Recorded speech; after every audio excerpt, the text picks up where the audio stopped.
All right, everybody, welcome back. This is episode 3, and I am David Crane, and I'm with David Sandana and our guest, Kirk Douglas, and we're going to talk turkey. Subject that never gets old. No, never. Never. I don't think it can get old, especially with some turkey seasons starting already. And here in Washington, ours is getting ready to start. And Kirk, when does your turkey season start down in Arizona? Mm, um, it starts in mid-April. Um, all the majority of the hunts down here are draw hunts. There are some over-the-counter archery tags that are available. But honestly, I spend most of my time hunting turkeys in New Mexico and down in Sonora. Um, I just, I, it's easy to get tags, and as far as New Mexico goes, and Um, in Sonora, it's just fun to hunt Gould's turkeys in Mexico. Yeah, actually, do you want to talk a little bit about that and how people can go down into Sonora and hunt Goulds with you? Because you know, we have you on. You are definitely one of our friends, but you also have your own guide service, and it's Mustang Ridge Guide Service. And do you want to explain how someone can go and hunt with you down in Mexico? Yeah, sure. So it's actually a lot simpler, I think, than most people think. Um, Essentially, with the turkey hunts, we start taking folks down kind of mid-April, and that runs through about mid-May. Um, Over the years of hunting down here, what I found is um, the best time seems to be kind of the last week of April, first week of May. Um, And if anybody is interested in it, um, it's um, it's a pretty simple process. If you decide you want to go hunt a Gould's in Mexico, which if people aren't familiar with that species of or subspecies of turkeys, they're the biggest turkey size wise of them all, and they live in southern Arizona, southern New Mexico, and Sonora, and here in Arizona, you have to draw a tag.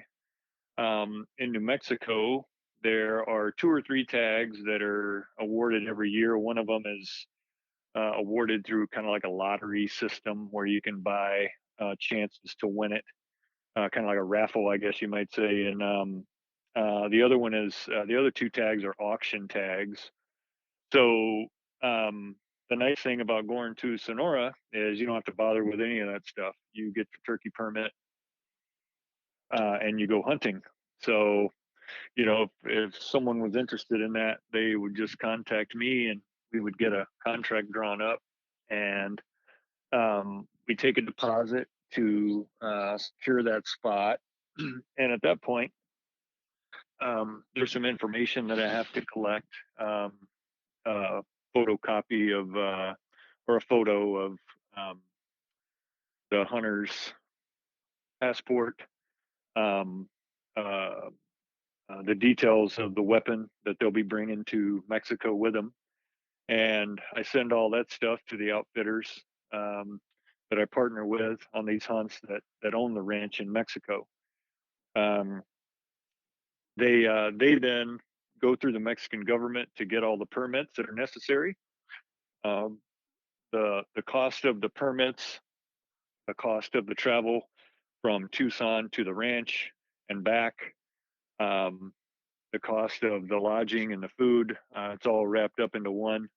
I think you'd be hard pressed to find a better deal than what we can offer for what is a quality hunt down there. Lots of turkeys on this ranch. I give a little um, uh, shout out, I guess you might say, to those guys. It's a Rancho San Jose.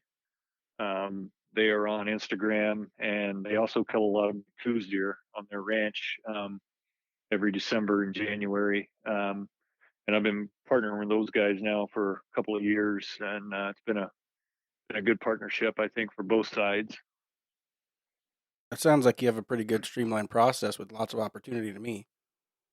Yeah, it's really, I mean, really all a hunter has to do is send me their deposit and send me a couple of pictures and some information about their weapon if they're bringing a weapon. Um, and from that point, it's on us to get it all, get everything lined out. If you're bringing a bow, if you're going to archery hunt, there's no paperwork necessary. If you're bringing a shotgun, there is some paperwork that's necessary and permits that are necessary.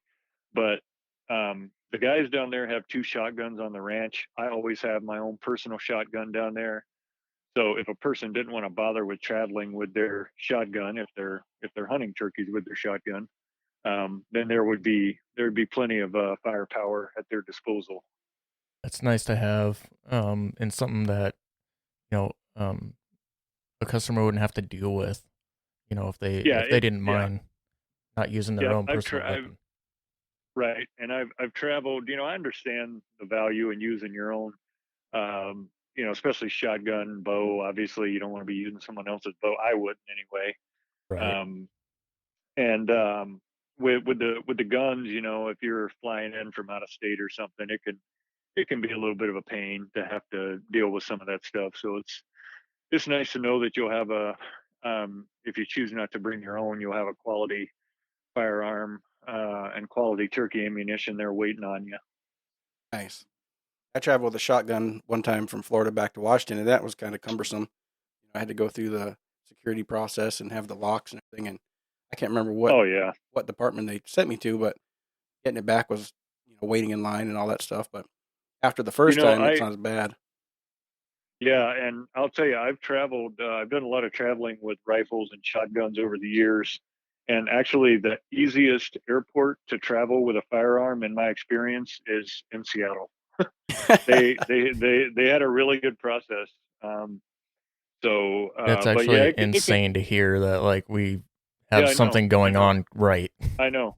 Yeah, and it's I can it's just another kind of one of those headaches that I think for a lot of people, yeah, um, you're going on a hunting trip, um, and your goal is to bring something back home, um, but worrying about weapons and travel and all that stuff is just kind of, I think, a headache that some people just don't want to have to deal with. But you got it handled. So either way, if they Oh yeah, travel with a weapon or yep. not, you can take care of them pretty good. Yep, yep. I've got two different turkey guns. I got that are on the ranch and or that I take every spring, and I just leave them down there until we're all done. So if anybody needs it, it's there. Yeah, and you might end up needing a backup, which is nice to know that's there. Oh yeah, yeah, absolutely. Go on a trip with a gun and then have a problem, and then you don't have one. I mean, that'd be the worst case scenario. Yeah, that's true. That's a good point. So last episode we talked about you last episode pretty extensively in our turkey Uh talk. Yeah, we're shouting you out the whole time. Just, I mean, we wouldn't huh. be, to be honest, we wouldn't be turkey hunting if it wasn't for you. So, um, yeah. So we were talking about you quite a Cool. bit. Right on. Yeah, we had some good times back when you lived here, and we were just rehashing over the Yeah. memories of what we did, and we were looking to get your perspective on some of those stories because we shared our side, which was fun, and from experienced Well, hunter side, it could look a little differently, and so tell us a little bit about yeah. that, and also kind of go into how you got started. Well, uh, the the thing that so I remember that I called in Tom to about 10 yards, and I remember somebody not shooting the damn thing, Yep. and I'm kind of sitting there scratching my head, wondering what the hell just happened, um, as I'm watching this thing walk away. And I remember another time where I actually called in a double. I called in two birds, and I was facing the other way. I was facing away from where the birds were, and Dave and one of our other friends was there with us. So he had already shot one of the toms, and I kept thinking, like, what's going on here? Because I kind of looking over my shoulder and I can see the turkey. He's kind of running around trying to figure out what the hell just happened. And I'm thinking, I think I actually said, I don't know, I probably shouldn't say what I said, You can. It's all but right. I said, dude, you gotta shoot the effer, you know, and uh, but and I couldn't see this at the time, but he had his gun resting on his knee, and probably a combination of having we laid there for, my God, it felt like 45 minutes before these birds finally committed to come over to where we were. So it was probably a combination of sitting there for so long, and then maybe the adrenaline rush, and his leg looked like a freaking jackhammer going up and down. Yep. And he finally, got his wits about him and made a good shot on him. And those guys had a nice double, two really big toms. I remember that. That was cool, man. That's pretty Yeah, awesome. that was a crazy experience only because I watched those birds come from so far away. Yeah, And you're like, I get will. ready. I'm like, what? They're so far away.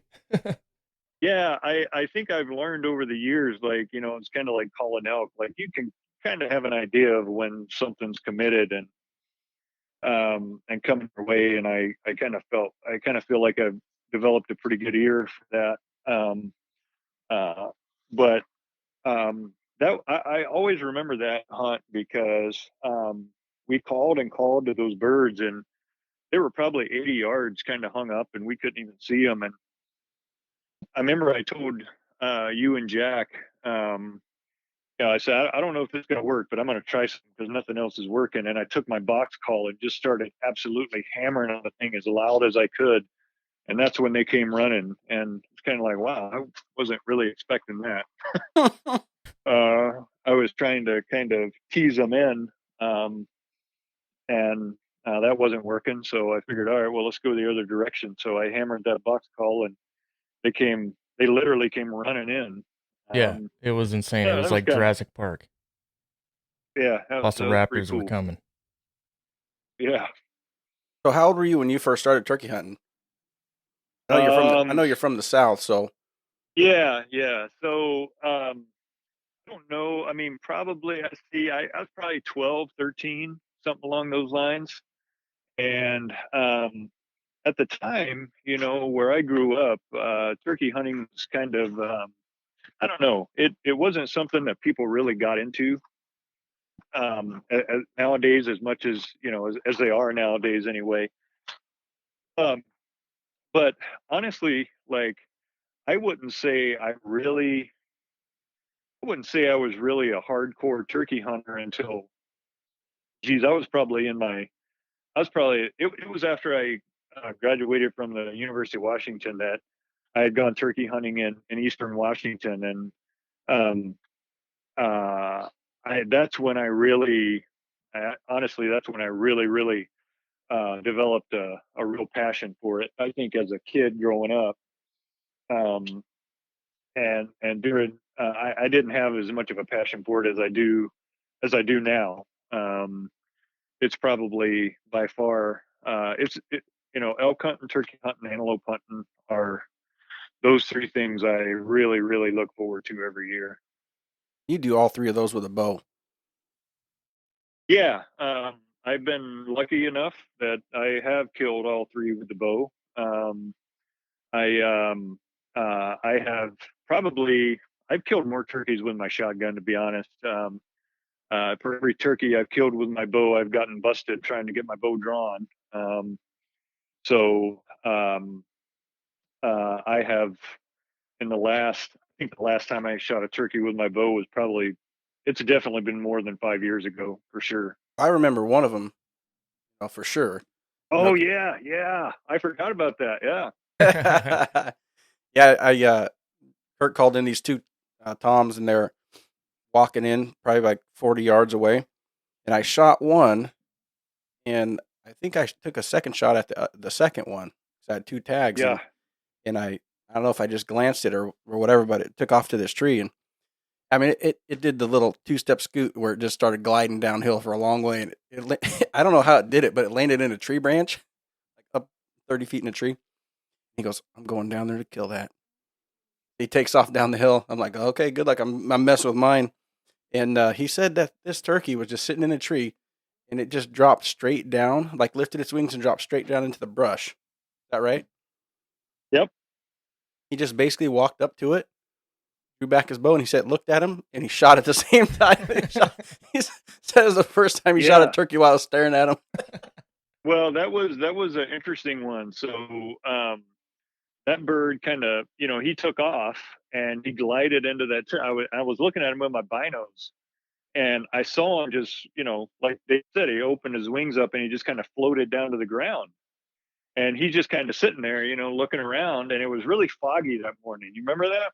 Yeah, like So yesterday. I told him, like, I'm going to go down there and kill this thing, man. I know where it is. And he's kind of looking at me like, yeah, whatever. And so I took off, and once I got to where that tree was, I was kind of parallel to it at this point.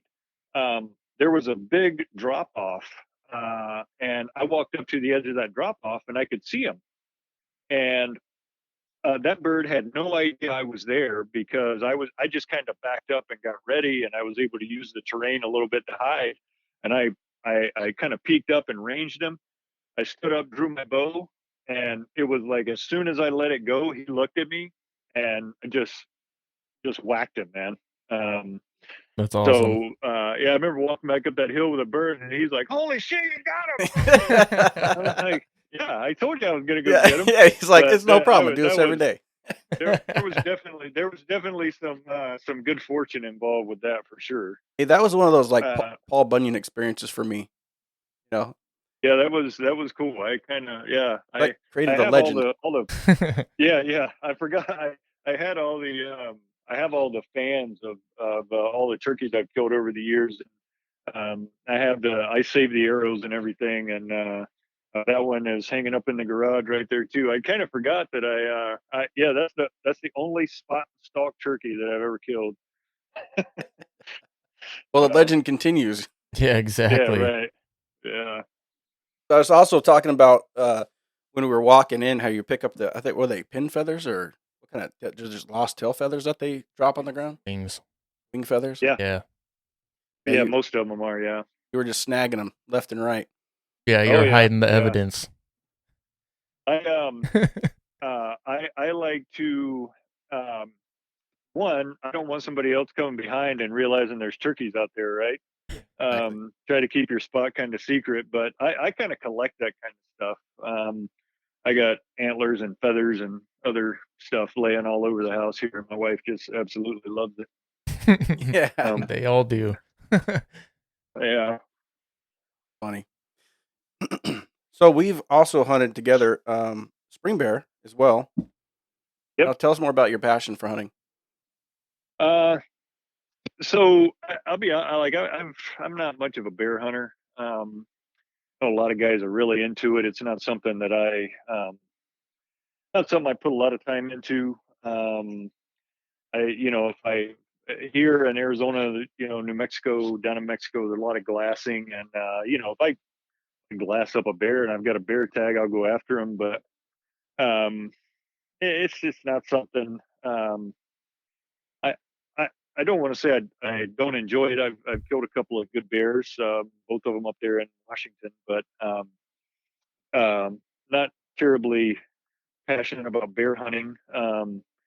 But again, elk, and I've gotten to a point, I think, where other than antelope, most of the things that I really enjoy hunting, turkey, elk, coyotes, just predators in general, that are conducive to calling, which, like, if you find the right spot, I know bears are, but I've never really called for bear. But I like the calling aspect of things, and I really like the sort of conversations that you have back and forth with turkeys and elk, and I enjoy that. And antelope hunting to me um, is probably, and it's right up there for me with elk and turkey, because that's a very unique animal, and the meat is phenomenal. Me and my family absolutely love it, and I think growing up back east, I spent a lot of time looking at magazines and watching TV shows, and I would see mule deer and elk and antelope that guys were hunting out west, and we pretty much hunted uh, scrawny white-tailed deer and the occasional coyote, and maybe you'd shoot a raccoon every now and then, and turkeys. So I look at this Western big game, and I'm like thinking, like, man, I got to get out there.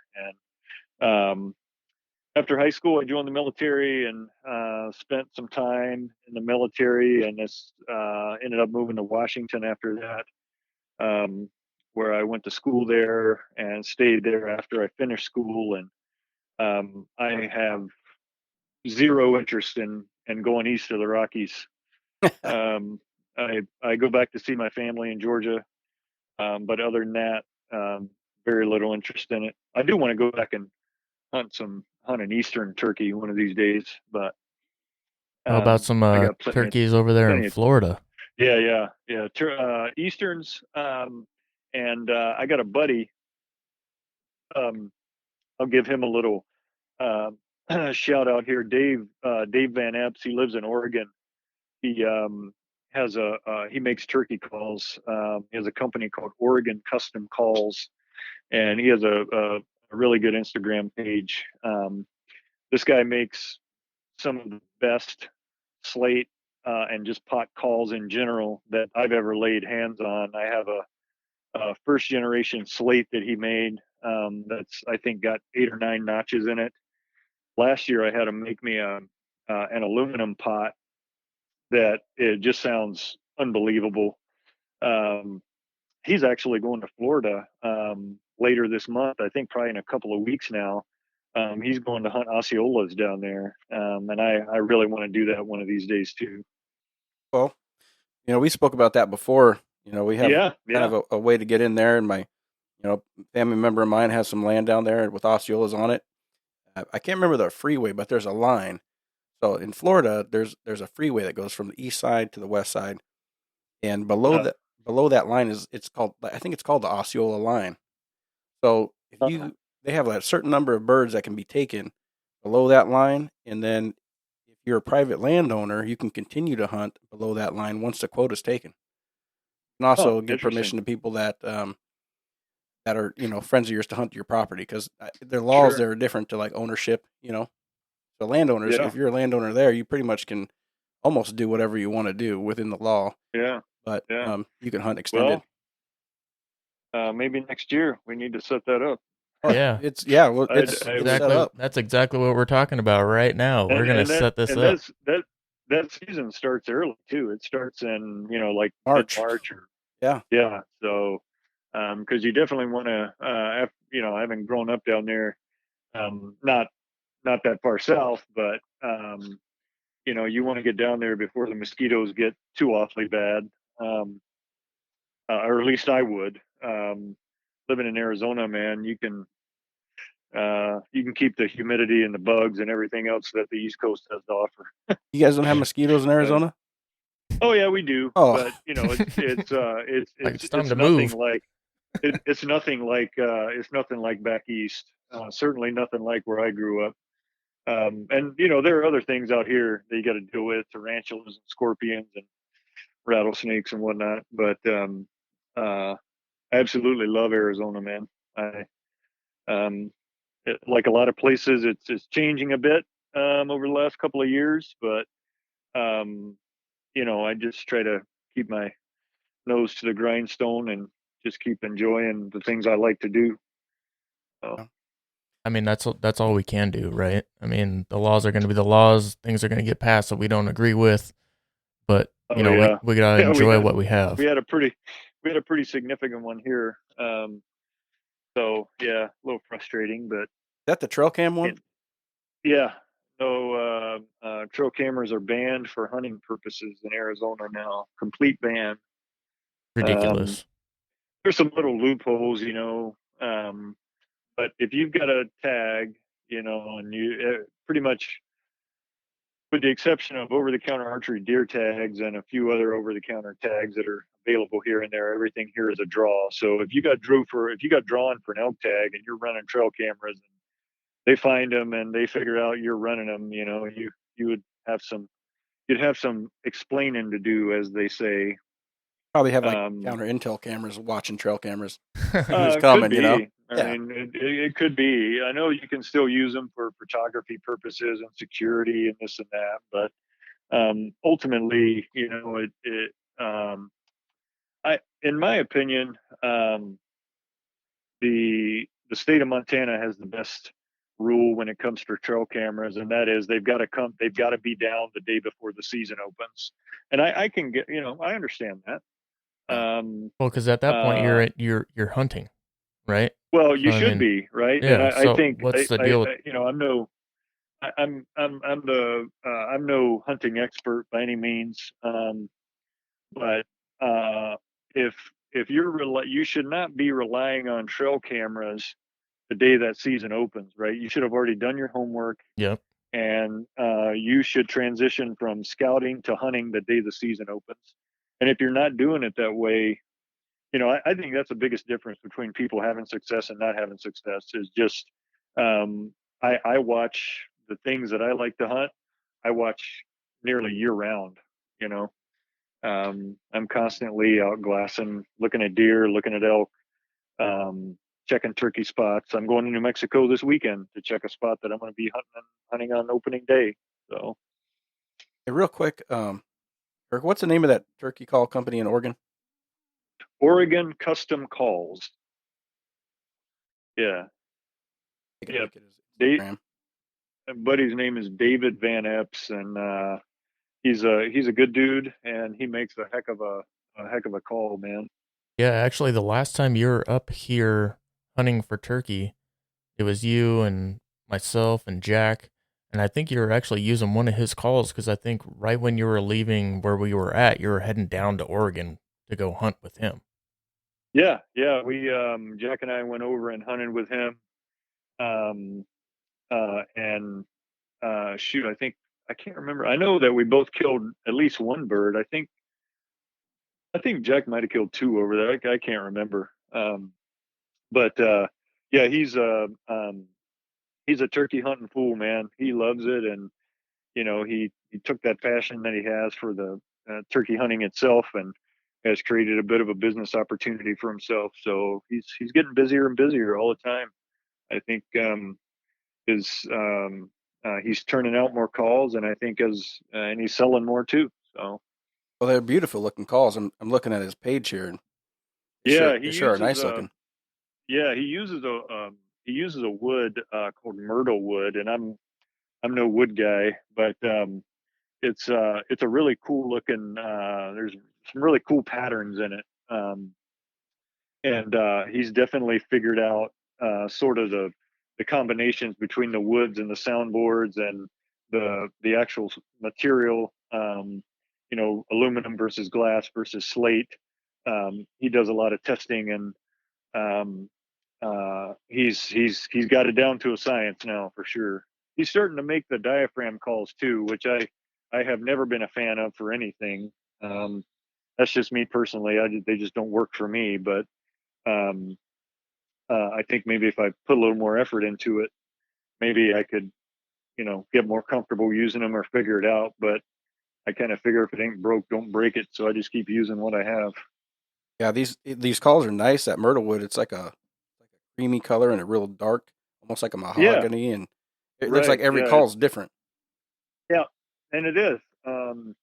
They do all look a little different. So Nice looking. yeah, I'll have to give him a get one of those on yeah, order. I'm looking at 9 yeah, calls. yeah. They all look nice. Dave, look at this. Oh yeah, yeah. The wood on that is that's perfect. It's almost like a piece of furniture you take hunting. Yeah, Super nice. yeah, it's pretty cool. Yeah. Yeah, he looks like he's pretty fanatical too. I mean, I see all the birds he's Oh, sitting here. I mean, he's all oh about yeah. it. He does a lot of guiding for turkeys in the spring up in Oregon. Yeah, he is an absolute turkey nut, man. Um, he's a good dude, and like I say, he makes a very good product. What part of the state? I mean, is he in? Oh man, I think he is in. I want to say Redmond. Okay, is that southern? That's like more Um, southern Oregon, isn't it? yeah, I think so. I think he lives in Redmond. Don't quote me on that. But I'm pretty sure that's where he lives, Redmond, Oregon. Okay. Yeah, here's some pictures. They have like they're in more of a forested area. Yeah. Barren is some of the other ones, but yeah, pretty nice. It's nice you to give him a shout out. I know that you have your thing going there, and this is another opportunity here. Oh yeah. If you're sure. looking for something close, I mean, Oregon Custom Calls Dave Van Epps. You can look him up. And he said he has a guiding service there. He works for an outfitter that runs turkey hunts. They're in kind of central Oregon. And he's another guy, if somebody's interested in hunting turkeys in Oregon and, wants to go through a guide service, he can get that set up for you as well. He last year, I had a lot of successful hunters last year on his turkey hunts. So in fact, I don't think he sent anybody home without a turkey. So out of all these different species of turkeys, how many do you have left to get before you can get your, what is it called, a turkey slam? Right. Yeah. So the Osceola and the Eastern, and the only reason I say the Eastern is because I never really saved any of the fans or anything from the birds I killed when I was younger. So I don't really feel like I can, unless I have something to prove it, it's kind of like, Yeah. no, I gotta go back and get one. The Osceola, I've gotten the Goulds, the Rio, the Miriam. I guess I'll have to, you can go down to southern Mexico on the border with Central America and hunt those ocellated turkeys. Yeah, the ones that are kind of like peacock looking. Yeah, like mini peacocks. Yeah. Yeah, those are cool looking. Yeah, they are. And again, there's a lot of opportunity for that. I think one of another thing I didn't mention earlier when we were talking about Mexico is people are concerned about the safety, and I've never ran into any issues down there, knock on wood. Um, but I think the farther south you get into the country, maybe the maybe the more risk that's involved. I'm not 100% sure because I haven't traveled down there, but you look at some of the problems that are going on down there, and most of it is a little more south um, in the country. But yeah, that oscillated hunt that'd be pretty cool. And they have a different gobble than all the other turkeys too. It's kind of interesting. Um, and it's kind of hard to explain, but you can look up on YouTube oscillated turkey gobble, and it's a very unique sound that the toms make. I'd like to hear you try it. Yeah, Give it your best. Come on. Yeah, right. Next question. I plead the fifth. Worth a shot. Yeah, that's funny. Awesome. Well, hopefully we'll be able to get one of those off your list here next year, man. I'm thinking we need to iron out some dates and we just make it happen. Head over to Florida. Yeah. Well, and the other thing, you guys should keep in mind is in New Mexico, everything turkey-wise that you need in New Mexico is over the counter. So I can get my hunting license for the year along with 2 turkey tags. It's very affordable. There's, it's all over the counter. There's no draw process. They have a really nice what's called an e-tag option now. So you download an app onto your phone, and when you go in and buy these over-the-counter tags, instead of having to wait on a tag to make it to your house in the mail, it just gets sent to your account, and you have an electronic tag on your phone, and that's how you're tagging your animals now. And I think Montana, this year, I think Montana is also transitioning to that. Or at least it's an option. I was looking around last night because I have a couple antelope hunts that I'm going to apply for over there, and they have that same e-tag option now. It's really nice because you don't have to wait on the tag. You don't have to worry about losing it. It's on your phone. It's all electronic and makes things a lot easier. I think I got a phone call from the Department of Fish and Wildlife like last week saying, "Are you going to report these tags?" Uh-oh. Oh, here you go. What do you want to know? Well, it sounds like that e-tag would give them the option of instantly reporting it. Oh yeah, because you Yeah. have to. So Yeah, you tag it and then you just go to the phone and Done. boop. Yeah. yep, So you're much done. easier. You don't have to carry a tag. They ask you to carry like a piece of duct tape or something, and use that as a tag, and you have to write a few things on it. But I mean, it makes things a lot easier in my opinion. Yeah.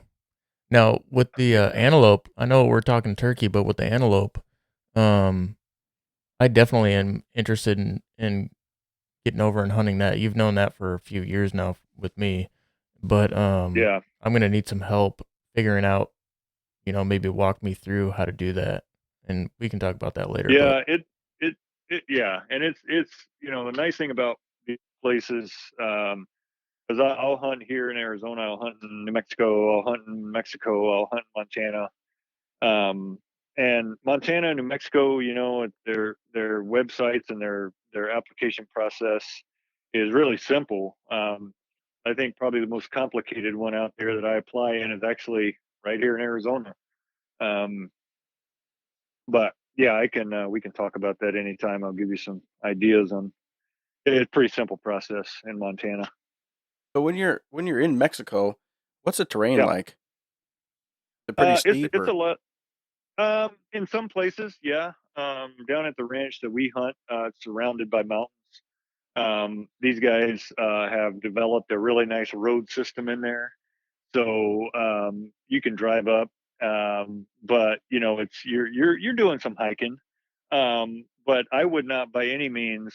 I would not say. I wouldn't say it's strenuous by any stretch. Now, everybody's a little different, and what's strenuous for one guy isn't strenuous for another. And depending on the hunter, like we can get strenuous if that's what you're looking for. Sure. But it's certainly not necessary. But it's a very mountainous part of Mexico on the ranch there where we hunt. You guys are you hunting these out of ground blinds, or how are you guys doing it down there? Nope. Run and gun, man. nice. Sitting in ground blinds drives me crazy. Actually, last time I was archery hunting in Montana, I tried it. I tried to sit on water one morning, and I think I made it like 35 minutes, and I couldn't do it because I was seeing all these antelope, a couple hundred yards out, and a few of them came in to get a drink, but it wasn't a buck I wanted to shoot. But I kept seeing all these other antelope out there. I'm like, all right, I'm out of here, man. I can't sit here anymore. It was Um, torture. yeah, so we what we do is the hunts down there. The turkey hunts are 3 days long, so um, we set it up over weekends. So we drive down to the ranch on a Thursday morning. We start hunting on Thursday afternoon.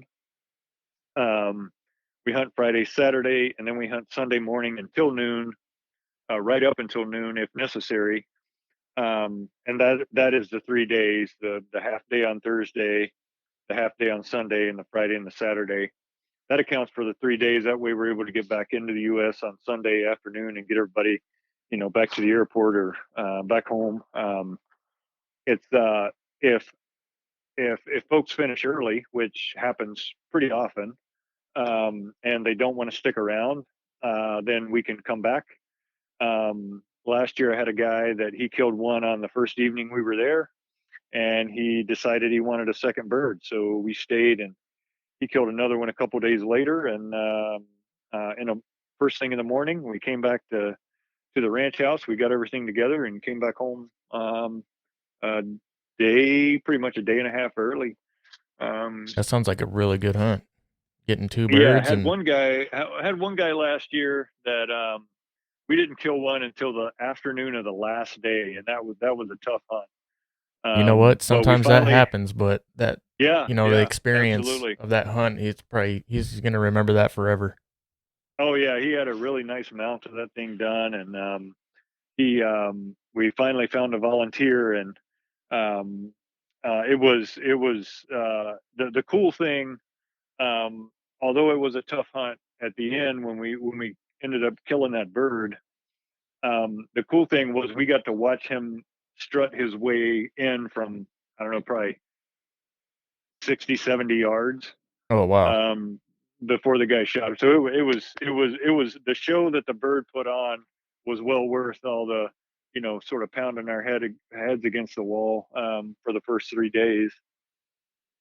So how do you get the bird back to the United States after you take one down there? Pretty simple. So if you leave the bird whole, um, well, honestly, to be perfectly honest with you, it kind of depends on who is checking the bird, right? Because I've had some people tell me you can't bring any meat back into the U.S., which I think is the official rule. And I've had other people that are checking me through that just say, okay, you're good. And it's kind of like, all right, well, what's going on here? Um, but um, we haven't had any issues. Most guys are just bringing back tail fans, beards, and maybe legs occasionally. Um, Most guys are not bringing a whole turkey back through. So and I had we were talking about this last year. That same guy that killed one on the last day, and he said, you know what? If we get to the border and they won't let me bring the bird through, we'll take the beard, we'll take the tail fan, we'll take the legs, and they can keep it. You know, um, and he would have been satisfied with that, but we didn't have any problem getting the birds across. Haven't Never had any issues. That's good. There's Makes it some nice. paperwork. There's some paperwork that has to be done, but that's all done at the ranch before we even start to head back to the U.S. So when you go in, the times I've traveled to Mexico, I had to fill like a customs and immigration form. Are you guys filling that out, or are they not having to have that, or? So everything that the hunters need filled out, we take care of it ourselves, Oh, right? okay. So the all the paperwork has to be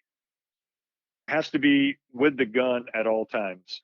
Okay. Even in the field, I just keep it in my pack. And then when you go into Mexico, you'll stop at customs, and on the U.S. side, they take a look at your gun, they write the serial number, and they give you a little receipt essentially, and you've got to keep track of that because when you come back, you got to show that to customs on the way back in. Now, how long is that Um, process? Like when you get to customs, when you leave customs, and then when you're coming back, like how long are you sitting with so getting custom into agents? getting into Mexico is pretty easy, to be honest. So the process of getting the receipt, if you will, from U.S. Customs on this side of the border, that takes 5 minutes, and then once you go into Mexico, you have to stop, um, and the military will come over and they will take a look at your weapon, they take a look at your ammunition, they take a look at your paperwork and your passport, make sure everything matches up, and they sign it off, and you're headed to the ranch. Um, that takes anywhere from 30 to 45 minutes at the most, and you're on the road headed out. Okay. On the way back, um, the lines to get back into the U.S. on a Sunday afternoon they can be pretty long. Um, so you definitely spend more time waiting to cross the border than you do having customs take a look at things once you get across the border. Sounds like you're getting like 3 adventures in one on this. Yeah, exactly. Yeah, it can be a bit of an adventure, but fortunately, we've only had one person come back without a turkey, so um, that makes it a little more bearable. And the person that came back didn't come back. They had That person had opportunities at two different birds, and unfortunately, it just didn't work out. And sometimes that happens. I mean, as a guide, you're not the one pulling the trigger. So I mean, Right, you can only right. do your part. I mean, the hunter's got to, Yeah. make the The shot. hunter was a first time hunter, and I think kind of got caught up in the moment. And to be perfectly honest, I think just kind of forgot to aim at the turkey. Oh, okay. Um, It happens. and yeah, absolutely it does. But they had a good time, and actually are going back again. I don't think they're going back this year, but they want to go back next year. Perfect. I mean, that's what you're supposed to be doing, right? Making new hunters. Hmm. right? And they have the Yep. experience, and they're just like, I got to do that again. I got to do Oh it yeah. again. So I mean, Yeah. job well done. Yeah. Definitely. It's good stuff. Yeah, well, next year we'll make a plan, get you down there, and hopefully we can just get this slam ironed out for you quickly. That'd be great, man. Yeah. What I would. are Easterns over in Tennessee? They are. Yeah. We might. Yeah, we might have to make some phone calls, man. We might have a spot for some Easterns as well. Yeah, that'd be good. Yeah. That would be great. And a lot of those guys from back east, if you do a little swapping with them, they want to come out here and hunt things. You can help them out when they're out here, and you go over there, and they help you out when you're over there. Those sort of connections are priceless. Yeah, well, a good friend of ours just actually moved to Tennessee, East Tennessee. Yeah, and he has turkeys on his property, but I mean, oh wow, he has areas where we can go where we're not just shooting some, property birds, but he's backed yard up, birds. Well, he's backed up to forest, and then his I guess his neighbor has like either 160 or something. You know what I'm saying? I don't know. It's a lot acres, and it's all in forestry. So yeah, those birds. I've never been to Tennessee at all, so I don't know anything about it. But apparently they're bountiful there. Yeah. That's my understanding as well. I never hunted in Tennessee either. Well, there we go. Right. All right, Kirk. Is there any way for anybody to get a hold of you on any social media platforms that you want to get out there? So if someone wants to talk to you about hunting anything down in Mexico or Arizona or New Mexico or yeah, I have an Instagram page that I probably don't do as good of a job with it as I could. But I have an Instagram page. It's at Mustang Ridge Guide Service. I no longer have a website. It really wasn't generating much business for me. So I pretty much stick to Instagram. I'm not on Facebook, but Instagram and kind of word of mouth is what I've been relying on. It's not, this guide business that I run. It's not my full-time job. It's a part-time job of mine. Last year, I think I actually maybe bit off a little more than I could chew. So this year, kind of already turned a couple of things down. Just time wise, it's tough with a real job, as they say, and a wife and 2 kids. But yeah, Instagram's a good way. I have a business email address. It's Mustang Ridge Guide Service at gmail.com. Or, anybody that is interested in perhaps could always shoot you guys a message, and you could pass along my contact information as well. Yeah, definitely. And you can reach me at Ridgeline Hitman on Instagram.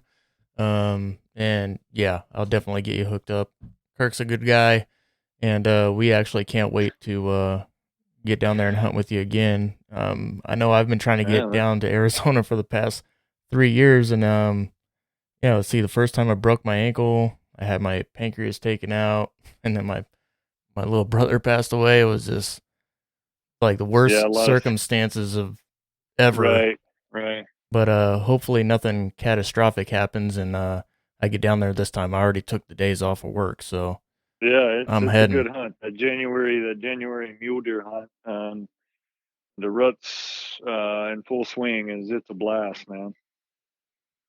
All right, Kirk, we're gonna wrap it up, man. But we definitely want you on again, and I want to talk, mule deer hunting and dive into the antelope, definitely, because that is an animal that I definitely want to go after. I mean, it's the fastest animal in North America. I mean, yeah, it's a good notch to have on your belt. Yeah, absolutely. They're a lot of fun to hunt. Typically are action-packed hunts, especially if you're archery hunting them. But no, I appreciate you guys inviting me onto your podcast. I really appreciate it. Yeah, definitely, and we're gonna have you on again. Yeah, that sounds great. I mean, all we're doing is just talking hunting, and that's a passion of ours, and we all love it, and why not share our stories and hopefully someone can take a little piece of what we're talking about and use it towards, their arsenal or, their next hunt. Absolutely. Yeah, Well, absolutely, man.